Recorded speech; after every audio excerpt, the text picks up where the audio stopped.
That's actually devastating for Western Union's business rather than Ripple's business, if you think about it. If Western Union does a stable coin, right, and now people are using that stable coin to send remittances, etc., then why do they need Western Union at all? Think about that for a second. So it's Halloween. I got my Halloween costume, literally.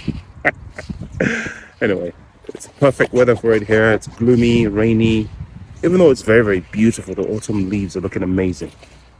That's besides the point. Anyway, in this video, I want to talk about all these payments companies and cross-border payments companies are suddenly launching services and stable coins and all that sort of stuff, payment systems to do cross-border payments and settlements and payments, basically stuff that Ripple is in business doing.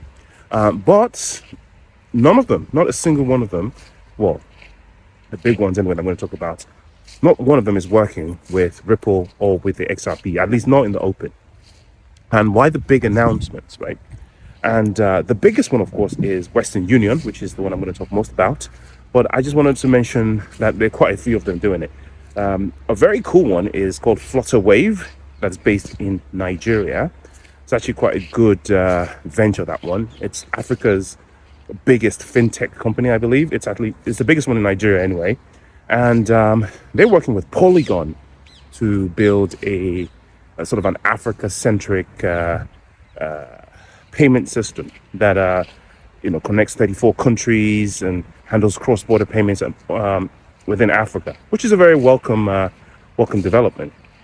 And then you have, of course, the MasterCard announcement. I believe they're working with an Ethereum level 2. And then you have PayPal also working with, no, sorry, I think that's wrong. PayPal is working with an Ethereum level 2. MasterCard, I can't remember which platform they're working with, but definitely not XRP. And then, of course, you have Western Union, who are working with Solana. Why the Western Union one is particularly important and why that's extremely bullish for Ripple and XRP, contrary to what people are saying, is this. Western Union, first of all, developed their whole plan by testing Ripple and XRP ledger systems, right? And now all of a sudden, they've decided to go a different way. Why is that? That is because they don't perceive Ripple as a partner anymore. They in fact perceive them as competition.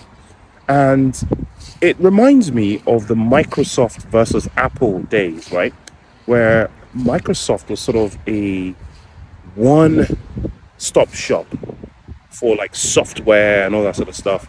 And in the beginning, Apple was just making computers, and all of a sudden they had their OS, and then now they have phones. Before you know it, Apple developed an entire ecosystem, right? They had an entire ecosystem such that you no longer needed to download Windows onto the platform. You didn't need to use any other people's operating systems. Once you had an iPhone, you had a MacBook, all of a sudden you were this ecosystem. People had this one-stop shop they could go to.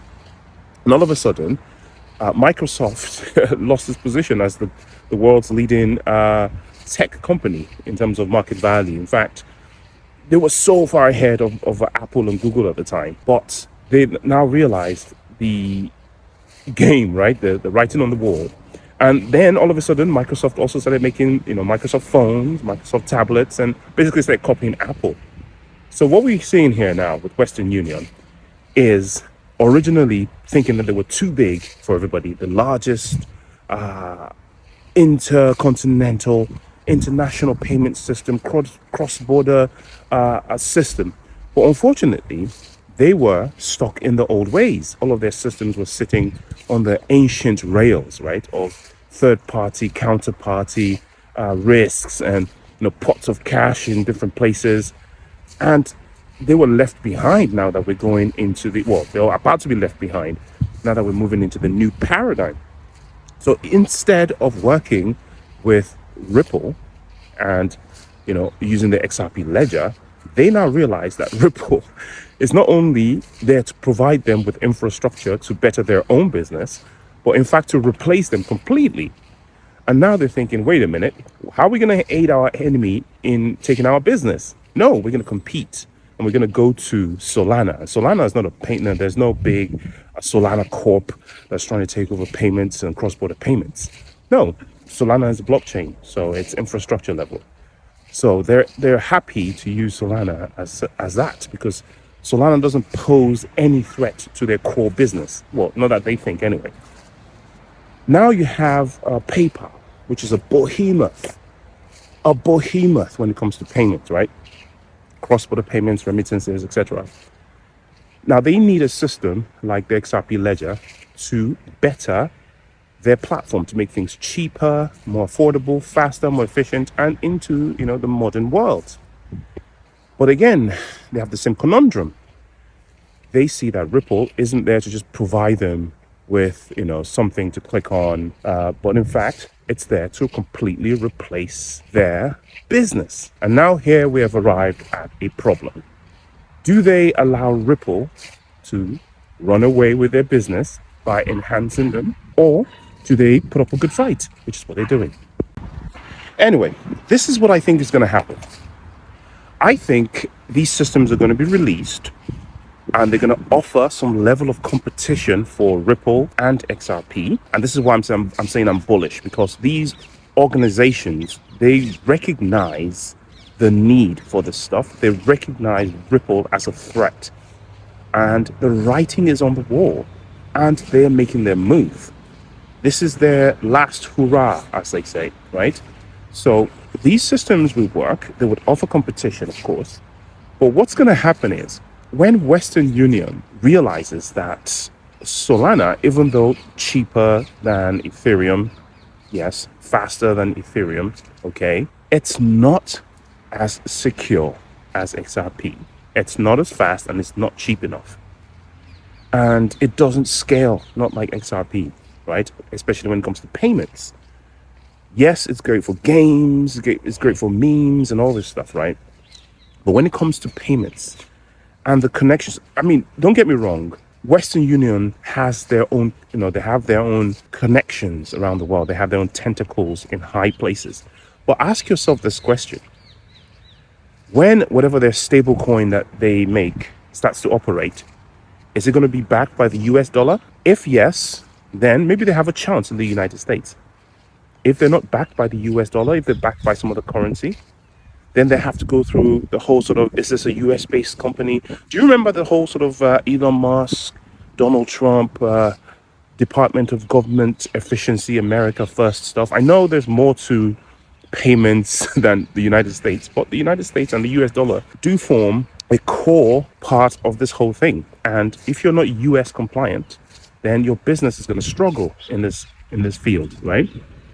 Anyway, that's one thing. The second thing is, when they eventually, not switch maybe, but include perhaps the XRP ledger and Ripple payment system, they're going to do it quietly, right? You're not going to see the big announcement.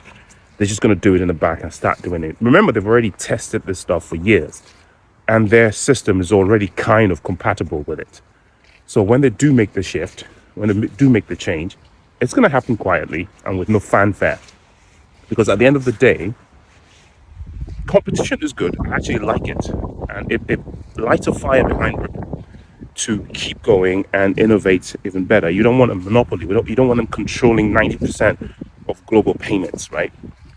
Also, we're going to find that a lot of these stable coins that are being created by PayPal, Western Union, I think that's going to, the PayPal one, the Western Union one is going to be called USDPT or something like that, which just sounds, sounds like more confusion in the stablecoin naming arena. Don't forget, we have the World Liberty Finance stablecoin as well. We have stablecoins all over the place. So just another stablecoin in the collective isn't actually a big deal. What's his name on Twitter?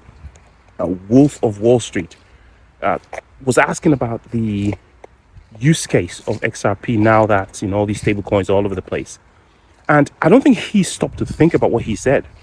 That's actually devastating for Western Union's business rather than Ripple's business, if you think about it. If Western Union does a stable coin, right, and now people are using that stable coin to send remittances, etc., then why do they need Western Union at all? Think about that for a second. Why can't I just send, instead of taking my pesos in Mexico to Western Union and sending it to my friend in, I don't know, Egypt, they have to do pesos to Egyptian pounds or whatever. Why can't they just, my friend in Egypt now has a wallet. It's got a MetaMask wallet. I have a MetaMask wallet. Why can't I just send him some USDT? It's fast, low charge. It's probably cost less than they'll charge me at Western Union. And that's it, done. Why do I need Western Union? Oh, that's devastating for their business. But Wolf of Wall Street hasn't thought about that. He's talking about, what's the use case for XRP? Because he doesn't understand that XRP utility is more than just payments now. They're an industry facing, it's not retail anymore, like Western Union is retail facing, right? They're one trick pony. XRP and Ripple, they are a multi-faceted one-stop shop for pretty much everything finance, lending protocol, KYC-less authentication, compliance-based platform, ODL, tokenization of real-world assets, bridge currency. That's what I was going to say. All of these stable coins that they're creating all over the place, guess what? At some point, they're going to be bridged together. And guess what they're going to be bridged together by? I think you got it. XRP. Not financial advice. Do your own research. But I'm more bullish today after that Western Union news than I was yesterday. Peace.